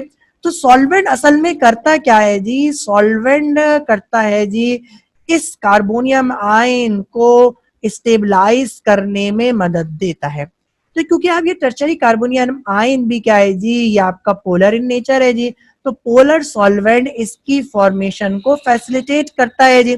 और क्योंकि यहाँ पे कार्बोनियम आयन बनना ही नहीं है, इसलिए आप नॉन पोलर सॉल्वेंट इस्तेमाल करते हैं जी। अगर आप पोलर सॉल्वेंट भी इस्तेमाल करेंगे SN2 मैकेनिज्म के अंदर और खास तौर पे 1 डिग्री अल्काइल हैलाइड के अंदर, तो क्योंकि प्राइमरी कार्बोनियम आयन इंतहाई अनस्टेबल है, तो पोलर सॉल्वेंट की मौजूदगी में भी, पोलर सॉल्वेंट के मौजूद होने के बावजूद भी ये डबल स्टेप प्रोसेस नहीं हो सकता, ये SN1 मैकेनिज्म पे नहीं जाता। तो इस बात का आप ख्याल रखिएगा जी। तो ये सॉल्वेंट सिर्फ और सिर्फ इस मैकेनिज्म को सपोर्ट करने के लिए है और खास इस डिसोसिएशन स्टेप को सपोर्ट करने के लिए है जी।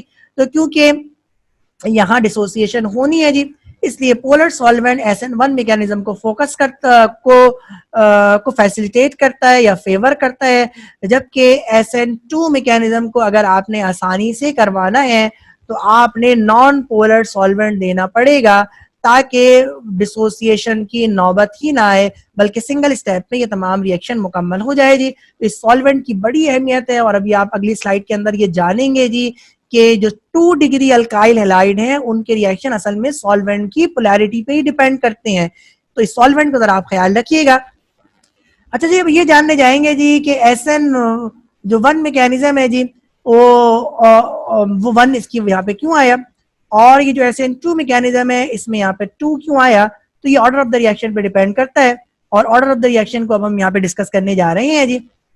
तो रेट ऑफ द रिएक्शन अगर किसी एक रिएक्टेंट की कॉन्सेंट्रेशन पे डिपेंड करे जी, तो इसका मतलब है वो फर्स्ट ऑर्डर रिएक्शन होता है जी। अब यहाँ पर क्योंकि 2 रिएक्शंस हैं, यानी ये रिएक्शन 2 स्टेप के अंदर हो रहा है, तो आपने सबसे पहले इस बात का फैसला करना पड़ेगा कि rate of the reaction in दोनों में से कौन से स्टेप पे डिपेंड कर रहा है। जिस पे रिएक्शन का रेट डिपेंड करेगा उसी पे रिएक्शन का ऑर्डर भी डिपेंड करेगा जी। तो अब आपने क्या देखा जी, अब आपने फैसला करने जाना है कि इसमें से स्लो स्टेप कौन सा है, क्योंकि स्लो स्टेप की रेट डिटरमिनिंग स्टेप होता है, जो मैंने यहाँ पे RDS लिखा है।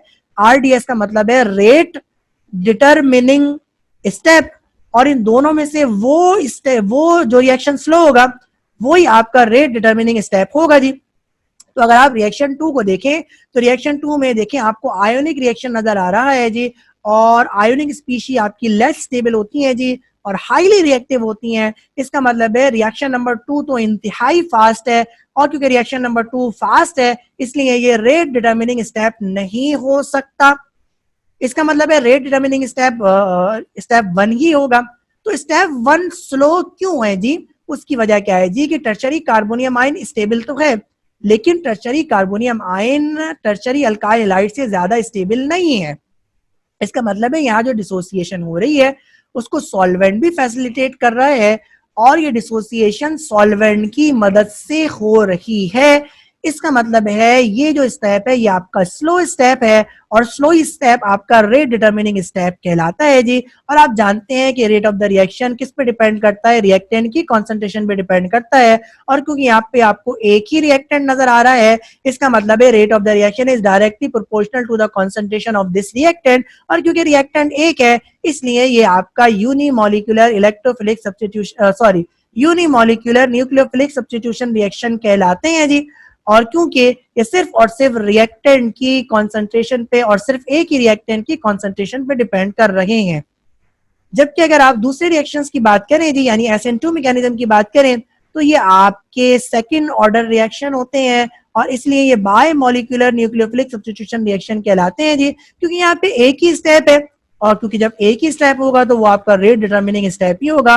और यहाँ पे आपको वाज़ेह तौर पर एक नहीं बल्कि 2 रिएक्टेंट नजर आ रहे हैं। इसका मतलब है rate of the reaction in दोनों ही की कॉन्सेंट्रेशन पे डिपेंड करेगा। तो यहाँ पर जो रेट ऑफ द रिएक्शन है वो अल्काइल हैलाइड की कॉन्सेंट्रेशन पर और न्यूक्लियोफाइल दोनों की कॉन्सेंट्रेशन पे डिपेंड करता है।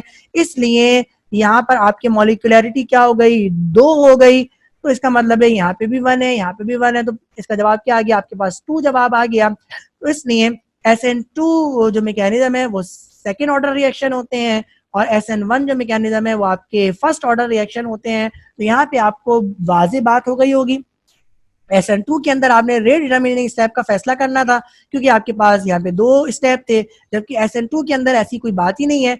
और हमेशा रेट डिटरमिनिंग स्टेप के अंदर रिएक्टेंट की क्वांटिटी पे order of the reaction depend करता है। तो क्योंकि यहाँ पे दो रिएक्टेंट है तो rate of the reaction in दोनों ही की कॉन्सेंट्रेशन पे डिपेंड करेगा, इसलिए ये सेकेंड ऑर्डर रिएक्शन कहलाता है और इसलिए आप इसको SN2 रिएक्शन कहते हैं जी।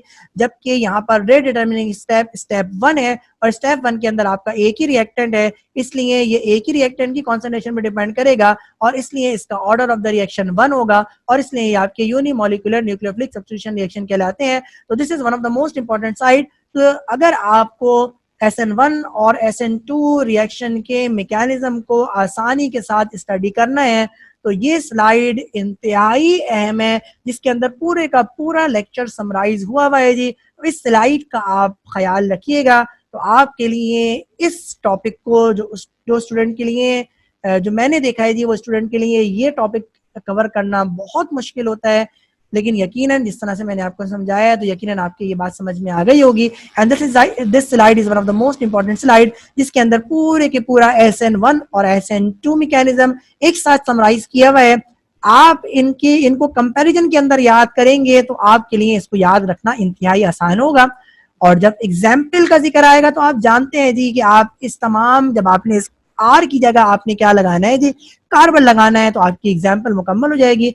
तो ये जो टॉपिक है वो भी इंतहाई आपके लिए आसान है, थोड़ा सा आपने इस स्लाइड को फोकस करना है। अब यहाँ ये सवाल है जी कि आप पढ़ चुके जी कि SN1 मैकेनिज्म ये 3 डिग्री अल्काइल हैलाइड के अंदर होता है और SN2 मैकेनिज्म ये 1 डिग्री अल्काइल हैलाइड के अंदर होता है, यानी टर्शरी अल्काइल हैलाइड के अंदर SN1 मैकेनिज्म होता है और प्राइमरी अल्काइल हैलाइड के अंदर SN2 मैकेनिज्म होता है और सेकेंडरी अल्काइल हैलाइड के अंदर SN1 मैकेनिज्म होगा या SN2 मैकेनिज्म होगा। ये सवाल है और इसका जवाब मैं देने जा रहा हूं, देखें, और ये डिपेंड करता है चॉइस ऑफ द सॉल्वेंट पे। और आप ये जानते हैं जी कि अगर आप दो मीडियम है, आपके पास एक पोलर मीडियम है और एक आपका नॉन पोलर मीडियम है, और आप अच्छी तरीके से जानते हैं कि पोलर मीडियम ये सेकेंडरी अल्काइल हैलाइड की रिएक्शन को SN1 मैकेनिज्म पे ले जाएगा, यानी सेकेंडरी अल्काइल हैलाइड के रिएक्शन के मैकेनिज्म को ये टर्शियरी अल्काइल हैलाइड जैसा कर देगा। और अगर आप नॉन पोलर मीडियम इस्तेमाल करेंगे तो इसका मतलब ये है कि ये सेकेंडरी अल्काइल हैलाइड के रिएक्शन के मैकेनिज्म को प्राइमरी अल्काइल हैलाइड जैसा कर देगा। तो secondary alkyl halide SN1 mechanism के तहत भी प्रोसीड हो सकते हैं और SN2 मैकेनिज्म के तहत भी प्रोसीड हो सकते हैं, और इसका बराह रास्त ताल्लुक किससे है जी, मीडियम से है जी। आप ये जानते हैं कि पोलर मीडियम SN1 मैकेनिज्म को फेवर करता है और non polar medium SN2 mechanism को फेवर करता है, और SN1 mechanism 3 degree alkyl halide के अंदर होते हैं और SN2 मैकेनिज्म ये आपके 1 डिग्री अल्काइल हैलाइड के अंदर होते हैं जी। तो SN जो सेकेंडरी अल्काइल हैलाइड है वो दोनों मैकेनिज्म अडॉप्ट कर सकता है, लेकिन इसका ताल्लुक पोलैरिटी ऑफ द मीडियम से है। तो अगर आप सेकेंडरी अल्काइल हैलाइड का रिएक्शन पोलर मीडियम के अंदर करवाएंगे, और पोलर मीडियम का मतलब है वाटर हो गया इसके अंदर, या मैथनॉल हो गया, या इथेनॉल हो गया, या एसिटिक एसिड हो गया, तो ये तमाम के तमाम आपके क्या है जी, पोलर मीडियम है। उसके अंदर इसका रिएक्शन क्या हो जाएगा, SN1 मैकेनिज्म के तहत ये प्रोसीड होगा। लेकिन अगर आपने नॉन पोलर मीडियम को इस्तेमाल किया, यानी आपने कार्बन टेट्राक्लोराइड को इस्तेमाल किया, या आप बेंजीन को इस्तेमाल करें, या आप कीटोन को इस्तेमाल करें, या फॉर्मेल्डिहाइड को इस्तेमाल करें, ये सारे के सारे आपके क्या है जी, आपके कदरे नॉन पोलर सॉल्वेंट्स हैं जी। तो उसके अंदर इस रिएक्शन का मैकेनिज्म क्या हो जाएगा, SN2 मैकेनिज्म हो जाएगा। तो सॉल्वेंट की चॉइस पे सेकेंडरी अल्काइल हैलाइड के मैकेनिज्म डिपेंड करता है। अब एग्जाम के अंदर अल्काइल हैलाइड के सवाल किस तरह से आए हुए हैं इसको हम स्टडी करेंगे। तो ये क्वेश्चन नंबर 1 अब आपके सामने है और ये इम्तिहान में बहुत ज्यादा पूछा गया है और आपकी ये किताब का भी सवाल है। इसको हम देखते हैं कि किस तरह से ये सवाल अटेम्प्ट होगा। लिखा हुआ है जी, outline the step wise reaction mechanism for the following reactions, और इसका ये पार्ट ए है जी, और आपसे कह रहे हैं जी SN2 रिएक्शन करके दिखाएं between bromomethane and sodium hydroxide. तो SN2 मैकेनिज्म यानी सिंगल स्टेप रिएक्शन आपने करके दिखाना है ब्रोमोमीथेन और सोडियम हाइड्रोक्साइड के दरमियान। तो देखिए न्यूक्लियोफाइल वाला रिएजेंट भी आपको पूरा दिया हुआ है और अल्काइल हैलाइड भी आपको पूरा दिया हुआ है जी। तो SN2 रिएक्शन का मतलब तो इसका सिंगल स्टेप है, लेकिन इसके साथ साथ आपको कवरिंग स्टेप भी देने पड़ेंगे, तो उसको हम डिस्कस करते हैं जी। तो SN2 मैकेनिज्म है और इस सवाल का जवाब इक्वेशन की फॉर्म में मैं लिखने जा रहा हूं। अब आप लिखेंगे, सबसे पहले तो आप ओवरऑल रिएक्शन लिखें और आपने क्या करा जी, ब्रोमोमीथेन का रिएक्शन आपने सोडियम हाइड्रोक्साइड से करके दिखाया और ब्रोमो को यहाँ से रिमूव किया।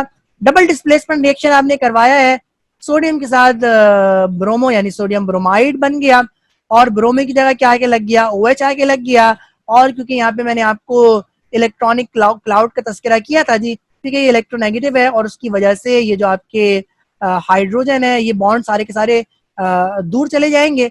जब OH ग्रुप आएगा तो ये बॉन्ड का रुख जो है ना दूसरी तरफ हो जाएगा। तो ये सिर्फ और सिर्फ इलेक्ट्रोनेगेटिविटी और पावर को शो करने के लिए ये आपको फिगर बना के दिखाई गई है जी।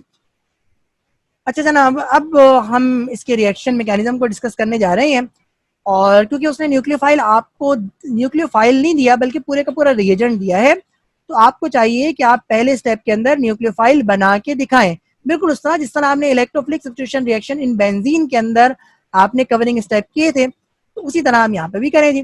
तो न्यूक्लियोफाइल बनाना कोई मुश्किल नहीं है, सोडियम हाइड्रोक्साइड को डिसोसिएट करके दिखाएं। सोडियम हाइड्रोक्साइड टूट जाएगा सोडियम पॉजिटिव आयन में और OH नेगेटिव आयन के अंदर। आपको यहाँ पे न्यूक्लियोफाइल जनरेट हो गया। अब आप आपका मेन मैकेनिज्म है, ये आपके मैकेनिज्म का स्टेप है जो आपका स्टेप 2 है, ये अब आप करके दिखाएंगे जी।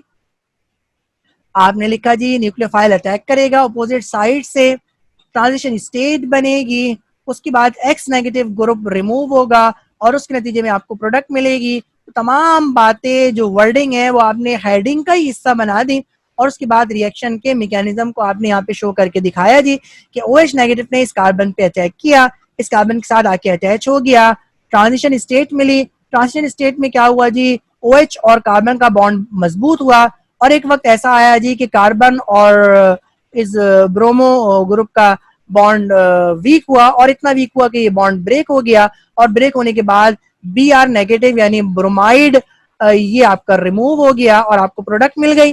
अब तीसरे स्टेप में हम आपको क्या नजर आ रहा है जी कि सोडियम पॉजिटिव इस्तेमाल नहीं हुआ और Br इस्तेमाल नहीं हुआ। अब आप क्या करें, अब आप लिखें फॉर्मेशन ऑफ बाय प्रोडक्ट यानी NaBr किस तरह बना वो आप बना के दिखा रहे हैं जी। तो आपने लिखा जी कि सोडियम यानी ये सोडियम पॉजिटिव आयन और पहले स्टेप के और Br नेगेटिव आयन दूसरे स्टेप के, इन्होंने आपस में रिएक्ट किया और उसके नतीजे में NaBr मिला। तो जब भी आप रिएक्शन मैकेनिज्म को दिखाते हैं ओवरऑल रिएक्शन के लिए, क्योंकि यहाँ पे जो आपको रिएक्शन दिया हुआ था उसके बाद आपने एक ओवरऑल रिएक्शन बनाया, उस ओवरऑल रिएक्शन में अब आपको ये बताना था जी कि OH नेगेटिव आयंस कहाँ से आए। तो आपने ये कवरिंग स्टेप कहलाते हैं बेसिकली, ये आपका मेन मैकेनिज्म का स्टेप है और ये आपका अपर कवर है, ये आपका लोअर कवर है, ठीक है जी। तो आपने ये यहाँ पे ये बताना था कि OH नेगेटिव आयंस कहाँ से जनरेट हुए, तो आपने फॉर्मेशन ऑफ न्यूक्लियोफाइल की हेडिंग के अंदर वो आपने बना के दिखाया और ये बाय प्रोडक्ट आपको कैसे मिला वो आपने जो लोअर कवरिंग है उसके अंदर आपने इस रिएक्शन को समझाया जी। तो जब भी इम्तिहान के अंदर अगर इस तरह से सवाल पूछा जाए जी कि आपको एक रिएक्शन दिया जाए और उस रिएक्शन को समझाना हो, एग्जाम्पल दी जाए और एग्जाम्पल को आपको समझाना हो, तो आपको चाहिए कि आप कवरिंग स्टेप लाजमी शो करें। तो क्योंकि SN2 रिएक्शन सिंगल स्टेप के अंदर होते हैं, तो कवरिंग स्टेप जब आ जाएंगे तो ये कितने स्टेप के अंदर हो जाएगा, ये 3 स्टेप के अंदर हो जाएगा। ये क्वेश्चन नंबर 2 आपके सामने है और आपकी किताब का सवाल है और कई बार इम्तिहान में पूछा जा चुका है। अब इसको हम डिस्कस करेंगे जी। और यहाँ पे लिखा हुआ है जी outline the step wise reaction mechanism for the following reaction. और आपसे कह रहे हैं जी SN1 रिएक्शन का मैकेनिज्म समझाओ और आपको जो रिएक्टेंट दिया हुआ है वो दिया हुआ है 2 क्लोरो 2 मिथाइल प्रोपेन। तो ये आपका टर्शरी ब्यूटाइल क्लोराइड है। अभी मैं बनाऊंगा तो ये आपको समझ में आ जाएगा कि टर्शरी ब्यूटाइल क्लोराइड भी कह सकता था और वरना इसने इसको आयुपेक सिस्टम के तहत दिया है, तो दोनों का मतलब सेम है जी। और सोडियम साइनाइड से रिएक्शन करवाना है, कोई मसला नहीं है। सियानो ग्रुप आपका क्या है, ये आपका न्यूक्लियोफाइल है। देखते हैं ये रिएक्शन किस तरह से होगा। SN1 रिएक्शन के मैकेनिज्म को हम डिस्कस करने जा रहे हैं जी। और ये लिखा हुआ है जी SN1 reaction between 2 chloro 2 methyl propane and NaCN। Overall reaction हमने लिखा जी, और ओवरऑल रिएक्शन के अंदर ये NaCl लिखा और ये 2 मिथाइल 2 प्रोपेन लिखा जी। ये देखिए कार्बन नंबर 1, ये कार्बन नंबर 2, ये कार्बन नंबर 3, तो ये तो हो गया प्रोपेन। कार्बन नंबर 2 पे मिथाइल लगा हुआ है तो 2 मिथाइल और कार्बन नंबर 2 पे क्लोरो लगा हुआ है तो आपने ये लिखा है 2 मिथाइल 2 क्लोरो प्रोपेन। और अब आपने क्या किया, CN ये आपका न्यूक्लियोफाइल है, ये Cl की जगह आके लग गया और Na के साथ Cl निकल गया तो NaCl आपकी बाय प्रोडक्ट है और ये आपकी मेन प्रोडक्ट है जो आपका टर ब्यूटाइल साइनाइड है और इसके अंदर न्यूक्लियोफाइल है वो आपका CN है जी। अब मैं इसके मैकेनिज्म को डिस्कस करूंगा तो दो स्टेप हैं जी वो तो SN1 मैकेनिज्म की वजह से आएंगे और 2 स्टेप आपके कवरिंग स्टेप होंगे जिसके अंदर जो मेन अपर कवर है उसके अंदर हम न्यूक्लियोफाइल को बनता हुआ दिखाएंगे और जो फाइनल स्टेप होगा उसके अंदर हम बाय प्रोडक्ट को बनता हुआ दिखाएंगे। तो आइए देखते हैं जी कि इसकी मैकेनिज्म को मैंने किस तरह से डिस्कस किया है। तो जो पहला स्टेप है वो है जी फॉर्मेशन ऑफ न्यूक्लियोफाइल। तो NaCN को आप डिसोसिएट टूटता हुआ दिखा दें तो NaCN को आपने डिसोसिएट होता हुआ दिखाया और हम लिखा Na पॉजिटिव आइन और CN नेगेटिव आइन। अब आपके रिएक्शन मैकेनिज्म का मेन स्टेप है और स्टेप 1 है जी। तो आपने लिखा जी फॉर्मेशन ऑफ टर्शरी कार्बोनियम आइन और आपने क्या किया जी कि ये आपने जो प्रोडक्ट था उसको आपने डिसोसिएट होता हुआ दिखाया और टर्शरी कार्बोनियम आइन बनाया और Cl नेगेटिव ग्रुप को यहाँ से रिमूव होता हुआ दिखाया। अब अगले स्टेप में क्या होता है जी, न्यूक्लियोफाइल अटैक करता है टर्शरी कार्बोनियम आइन पे और प्रोडक्ट बनती है तो वो आपने मेन रिएक्शन दिखाया जी। तो Cn नेगेटिव आइन ने इस इलेक्ट्रोफाइल पे यानी टर्शरी कार्बोनियम आइन पे अटैक किया और उस नतीजे में आपको जी प्रोडक्ट मिल गई। अब आप ये देखिए तो स्टेप 1 के अंदर सोडियम इस्तेमाल नहीं हुआ और स्टेप 2 के अंदर Cl इस्तेमाल नहीं हुआ तो ये अब इस्तेमाल होंगे और उस नतीजे में आपको बाय प्रोडक्ट मिलेगी। तो सोडियम स्टेप 1 का और क्लोराइड नेगेटिव आइन स्टेप 2 के इन्होंने आपस में रिएक्ट किया और उस नतीजे में NaCl बनाया। तो ये आपने इस ओवरऑल रिएक्शन को मुकम्मल तौर पर यहाँ पे समझाया। तो ये जो 2 स्टेप थे ये आपके मैकेनिज्म के स्टेप थे और 2 स्टेप जिसके अंदर आपने न्यूक्लियोफाइल बनता हुआ दिखाया और बाय प्रोडक्ट बनती हुई दिखाई ये आपके कवरिंग स्टेप थे। तो यहाँ आपने ये सीखा जी कि जब भी आपसे कहा जाएगा किसी कोई रिएक्शन आपको दिया जाएगा और रिएक्शन देने के बाद वो आपसे कहेंगे जी कि मैकेनिज्म को आउटलाइन करें या मैकेनिज्म को लिखें तो आपको चाहिए आपके लिए अच्छा है जी कि अगर आपको रिएजेंट मुकम्मल तौर पर उसने दिया है जी तो आप न्यूक्लियोफाइल बनता हुआ दिखाएं और आप बाय प्रोडक्ट बनता हुआ दिखाएं। ये क्वेश्चन नंबर 3 अब आपके सामने है और ये लिखा हुआ है जी 2 डिग्री अल्काइल हैलाइड्स और 2 डिग्री अल्काइल हैलाइड्स का मतलब है secondary alkyl halides. It gives SN1 mechanism in the presence of polar solvent. तो पोलर सॉल्वेंट की मौजूदगी में ये SN1 मैकेनिज्म देते हैं। तो इम्तिहान में सवाल आया है कि ऐसा क्यों होता है, इसका रीजन बताइए जी। तो ये मैंने हेडिंग डाली। अब मैंने क्या लिखा जी कि पहले मैं 3 डिग्री अल्काइल हैलाइड के बारे में समझाऊंगा कि 3 डिग्री अल्काइल हैलाइड में सॉल्वेंट प्ले क्या करता है जी अपना रोल। तो मैंने लिखा जी 3 degree alkyl halide give SN1 mechanism that proceed with the dissociation of 3 degree alkyl halide in the presence of solvent in the presence of polar medium। और अगर आप 1 डिग्री अल्काइल हैलाइड की बात करें तो ये प्रोसीड करता है in the presence of non polar medium. तो जो 2 डिग्री अल्काइल हैलाइड है इसका मैकेनिज्म बेसिकली सॉल्वेंट की नेचर पर डिपेंड करता है जी। और जब आप पोलर सॉल्वेंट इस्तेमाल करेंगे तो पोलर सॉल्वेंट क्या करेगा, इसकी मैकेनिज्म को SN1 बना देगा जी। और उसकी वजह क्या होगी, solvent helps in the dissociation process. तो यहाँ पे लिखा हुआ है जी it favours the dissociation of 2 degree alkyl halide and it the reaction will follow SN1 mechanism. तो देखिए ये जो सॉल्वेंट है मैंने आपको इससे पहले भी बताया सॉल्वेंट अपना किरदार अदा करता है और ये जो टर्शरी यानी जो आपका कार्बोनियम आयन आपको मिलता है जी, चाहे वो टर्शरी कार्बोनियम आयन हो या वो आपका सेकेंडरी कार्बोनियम आयन हो, ये सॉल्वेंट उसको बनाने में मदद देता है और इस टर्शरी या सेकेंडरी कार्बोनियम आयन को स्टेबलाइज करने में मदद देता है। तो यही वो वजह है जी जिसकी वजह से अगर आप पोलर सॉल्वेंट इस्तेमाल करें तो 2 degree alkyl halide SN1 mechanism देगा यानी डबल स्टेप प्रोसेस पे चला जाएगा। अब यहाँ पे जवाब यहाँ पे लिखा हुआ है जी why do 1 degree alkyl halide give SN2 mechanism. 1 degree alkyl halide SN2 mechanism क्यों देते हैं और 3 degree alkyl halide SN1 mechanism क्यों देते हैं, तो इस बात को समझाइए। मैं आपको पीछे ये बात समझा चुका हूँ, अल्फाज आपको यहाँ से मिल जाएंगे। तो आपने लिखा जी 1 degree alkyl halide gives SN2 mechanism while 3-degree alkyl halide gives SN1 mechanism। तो देखिए इसका बराह रास्त ताल्लुक इन कार्बोकेटाइंस की स्टेबिलिटी से है। और आप ये अच्छी तरीके से जानते हैं जी कि टर्शरी कार्बोनियम आयन ये आपका सबसे ज़्यादा स्टेबल है, जबकि प्राइमरी कार्बोनियम आयन ये आपका लीस्ट स्टेबल है जी। तो आपने क्या लिखा जी कि जो टर्शरी कार्बोनियम आयन है जी उसके अंदर क्या होता है जी, वो डिसोसिएट होता है जी। और डिसोसिएट इसलिए हो जाता है जी क्योंकि वो सेकेंडरी कार्बोनियम आयन और प्राइमरी कार्बोनियम आयन से क्या है जी, स्टेबल है। इसलिए पहले स्टेप के अंदर डिसोसिएशन होती है और डिसोसिएशन होने के बाद ये रिएक्शन खुद ब खुद दो स्टेप पर मुश्तमिल हो जाता है। लेकिन अगर आप प्राइमरी कार्बोनियम आयन की बात करें तो ये सेकेंडरी और टर्शरी कार्बोनियम आयन से अनस्टेबल है, इसलिए प्राइमरी अल्काइल हैलाइड की डिसोसिएशन पॉसिबल नहीं है।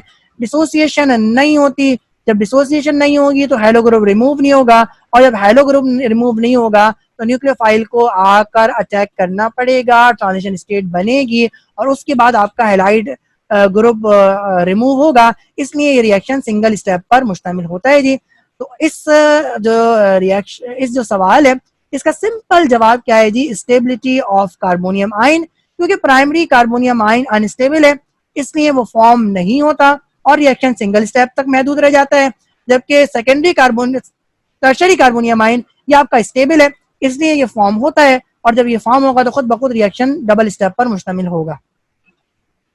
क्वेश्चन नंबर 5 अब आपके सामने है जी, और लिखा हुआ है जी what is nucleophilic substitution, give an example. तो न्यूक्लियोफिलिक सब्स्टिट्यूशन क्या होता है जी, और एग्जांपल से आप इसको डिस्कस करें जी। तो जनरल रिएक्शन आपसे मांगा है क्योंकि ना उसने SN1 का तस्करा किया है ना उसने SN2 का तस्करा किया है, तो हम भी उसको जनरली समझाएंगे। सबसे पहले तो आपने न्यूक्लियोफाइल के बारे में बताया कि न्यूक्लियोफाइल क्या होता है जी। तो न्यूक्लियोफाइल वो स्पीशी है जिसपे नेगेटिव चार्ज होता है जी, और जो पॉजिटिव स्पीशी पे यानी इलेक्ट्रोफाइल पे हमेशा अटैक करती है। और यहाँ पर एसएन रिएक्शन के लिए खास बात क्या है जी कि न्यूक्लियोफाइल हैलाइड ग्रुप से जो कि लीव करेगा उससे स्ट्रॉन्ग होना चाहिए, चाहे वो कॉन्सेंट्रेशन की फॉर्म में हो चाहे वो इलेक्ट्रोनेगेटिविटी की फॉर्म में हो जी। ये न्यूक्लियोफिलिक सब्स्टिट्यूशन रिएक्शन क्या होते हैं जी कि इसके अंदर जो न्यूक्लियोफाइल है क्योंकि वो इलेक्ट्रोनेगेटिव होता है, वो हैलोजन एटम को जो कि खुद भी इलेक्ट्रोनेगेटिव है उसको एल्काइल हैलाइड से सब्स्टिट्यूट कर लेता है। रिएक्शन अब आपके सामने है और यहाँ पे अगर आप देखें जी तो ये आपका अटैकिंग न्यूक्लियोफाइल है जी, ये आपका अल्काइल हैलाइड है जिसको आप सबस्ट्रेट भी कहते हैं। हुआ क्या है जी, इस न्यूक्लियोफाइल ने इस हैलो ग्रुप को यहाँ से रिमूव कर दिया है जिसको आप लीविंग ग्रुप कह रहे हैं, और न्यूक्लियोफाइल इसके साथ खुद आके अटैच हो गया है जिसके नतीजे में आपको प्रोडक्ट मिली है जी। तो जनरल आपने इस रिएक्शन को समझाया इक्वेशन के थ्रू, तो ये आपका इस सवाल का जवाब हुआ जी। अच्छा जी, मजीद इसको आप लेके चलें जी, इसको एक्सप्लेन करें जी। तो आप किस तरह से एक्सप्लेन करेंगे ये आप अल्फाजों की फॉर्म में यहाँ पे लिखा हुआ है जी। उसकी वजह क्या है जी कि जो इलेक्ट्रोनेगेटिव हैलो ग्रुप है जी उसकी वजह से कार्बन और जो हैलोजन बॉन्ड है उसमें जो कार्बन है वो पार्शियल पॉजिटिव पोलैरिटी रखता है और वो इलेक्ट्रोफाइल के तौर पर बिहेव करेगा। तो न्यूक्लियोफाइल क्योंकि स्ट्रॉन्गर बेस है ये क्या करेगा, ये इलेक्ट्रोफाइल पे अटैक करेगा और उसके नतीजे में कार्बन और न्यूक्लियोफाइल के दरमियान बॉन्ड बन जाएगा। और जब ये बॉन्ड बनेगा तो उसकी वजह से जो आपका हैलाइड आयंस हैं वो इलेक्ट्रॉन के पेयर को लेके निकल जाएगा। तो उसी की वजह से ये न्यूक्लियोफिलिक सब्स्टिट्यूशन रिएक्शन हुआ। आपने एक एग्जाम्पल से भी इस रिएक्शन को समझा दें जी। तो आपने मिथेनॉल बना के दिखाया जी, तो OH न्यूक्लियोफाइल की जगह आपने यहाँ पे OH इस्तेमाल किया है जी, उसने Cl को यहाँ से रिमूव किया और खुद आके अटैच हो गया। तो यहाँ पर आपने मिथाइल क्लोराइड को मिथेनॉल के अंदर कन्वर्ट कर दिया। तो ये सिंपल से अल्फाज से जिसमें आपने ये समझाया जी कि क्योंकि ये कार्बन आपका इलेक्ट्रोफाइल है इसलिए न्यूक्लियोफाइल ने आके इस इलेक्ट्रोफाइल पे अटैक किया और खुद आपस में बॉन्डिंग कर ली। उसी को मैंने यहाँ पे इलेक्ट्रॉन, क्योंकि आपकी बुक के अल्फाज है उसी हिसाब से लिखा है जी कि उसने कार्बन ने इस OH का इलेक्ट्रॉन पेयर एक्सेप्ट किया और कार्बन OH और ऑक्सीजन के दरमियान बॉन्ड बन गया और उसने कार्बन को इलेक्ट्रॉन पेयर वापस कर दिया, सॉरी इस क्लोरीन को इलेक्ट्रॉन पेयर वापस किया और ये ग्रुप यहाँ से लीव कर गया। तो यही बात मैंने यहाँ पे अल्फाजों की फॉर्म में आपको समझाई है। क्वेश्चन नंबर 6 अब आपके सामने है जी, और ये लिखा हुआ है व्हाट इज न्यूक्लियोफाइल, न्यूक्लियोफाइल क्या होता है ये बताइए और कुछ न्यूक्लियोफाइल्स की एग्जाम्पल दीजिए और उससे बनने वाले कंपाउंड को डिस्कस कीजिए। तो ये भी मैंने आज ही के लेक्चर के अंदर मैंने डिस्कस किया है, उसी को मैं यहाँ पे दोबारा बात करूंगा। न्यूक्लियोफाइल की डेफिनेशन में आपको दे चुका और ये कुछ न्यूक्लियोफाइल की लिस्ट है। और फिर उसके ये कुछ एजेंट्स हैं और ये कुछ ऑर्गेनिक कंपाउंड्स हैं जो आपके बनते हैं। तो ये तमाम बातें आप पढ़ चुके हैं जी, और ये स्लाइड के अंदर एक जगह समराइज की गई है। क्वेश्चन नंबर 7 अब आपके सामने है जी, और यहाँ पे लिखा हुआ है explain the mechanism of SN1 and SN2 reactions with examples. तो आपको एग्जांपल देके SN1 और SN2 रिएक्शंस को आपने समझाना है जी। तो SN1 रिएक्शन की अब देखिए आपने यहाँ पर, अब आप सिर्फ एग्जाम्पल का तस्करा कीजिएगा। अब आपने अगर जनरल रिएक्शन भी समझाने बैठ गए और आप एग्जाम्पल भी समझाने बैठ गए तो आपका सवाल बहुत ज्यादा लंबा हो जाएगा और आप इम्तिहान में इस सवाल को काबू नहीं कर सकेंगे, आपका टाइम ज़ाया हो जाएगा। उसने एग्जाम्पल लिख दिया तो आप सिर्फ एग्जाम्पल से इस बात को समझाएं जी। तो अब SN1 रिएक्शन को मैं एग्जाम्पल से यानी टर्शरी ब्यूटाइल क्लोराइड की एग्जाम्पल से मैं समझा रहा हूँ। तो ये तमाम चीज़ें मैं पहले डिस्कस कर चुका हूँ। तो आपने ये 2 स्टेप के अंदर इस रिएक्शन को मुकम्मल तौर पर समझाया। पहले स्टेप के अंदर उसने SN1 मैकेनिज्म कहा था, तो टर्शरी ब्यूटाइल अल्कोहल बना के दिखाया टर्शरी ब्यूटाइल क्लोराइड से। पहले स्टेप के अंदर आपने डिसोसिएशन करके दिखाई और टर ब्यूटाइल टर्शरी कार्बोनियम आयन आपने बनाया, और दूसरे स्टेप के अंदर OH को आपने अटैक करता हुआ दिखाया और उस नतीजे में आपको टर ब्यूटाइल अल्कोहल मिला। SN2 को आप डिस्कस करें जी, तो आपने मिथाइल अल्कोहल बना दिया मिथाइल क्लोराइड से, और यहाँ पे आपने आप तीनों जो चीज़ें होती हैं वो आपने लिख के दी, और उसके बाद आपने रिएक्शन होता हुआ दिखाया जी कि OH ने इस कार्बन पे अटैक किया और उसके नतीजे में कार्बन ऑक्सीजन का बॉन्ड मजबूत हुआ और कार्बन क्लोरीन का बॉन्ड ब्रेक हुआ और उस नतीजे में आपको प्रोडक्ट मिली जी। तो ये सिंपल सा रिएक्शन था, क्योंकि इम्तिहान में ये सवाल आया हुआ था तो इसको हमने डिस्कस किया। तो जब भी वो एग्जाम्पल से रिएक्शन को डिस्कस करने को कहे तो इसका मतलब है जनरल रिएक्शन लिखने की जरूरत नहीं है, बल्कि सिर्फ एग्जाम्पल से आप रिएक्शन को लिख के दिखाएं जी। तो ये सिंपल सा रिएक्शन था जो आपने सीखा। तो आज के लेक्चर के अंदर आपने SN रिएक्शंस को स्टडी किया। SN रिएक्शन आपके न्यूक्लियोफिलिक सब्स्टिट्यूशन रिएक्शंस होते हैं जी, और इनके मैकेनिज्म को आपने स्टडी किया और आपने क्या देखा जी कि SN रिएक्शन 2 किस्म के होते हैं, एक SN1 होते हैं और एक SN2 होते हैं, और दोनों के मैकेनिज्म को आपने ब्रीफली डिस्कस किया। थोड़ा सा प्रैक्टिस कीजिएगा और इन दोनों को कंपेयर करके प्रैक्टिस कीजिएगा, तो आपके लिए आज के लेक्चर को समझना इंतहाई आसान रहेगा। इंशाल्लाह ताला जो हमारा अगला लेक्चर है, जो इस सीरीज का लेक्चर नंबर 10 होगा, उसके अंदर हम ई रिएक्शंस को स्टडी करेंगे, और ई रिएक्शंस आपके एलिमिनेशन रिएक्शंस कहलाते हैं जी। तो एलिमिनेशन रिएक्शन किस तरह से वकू पजीर होते हैं, इनको इनके मैकेनिज्म के साथ इंशाल्लाह ताला अगले लेक्चर के अंदर स्टडी करेंगे। तो आपसे अगले लेक्चर के अंदर मुलाकात होगी। अपना ख्याल रखिएगा। अस्सलामु अलैकुम।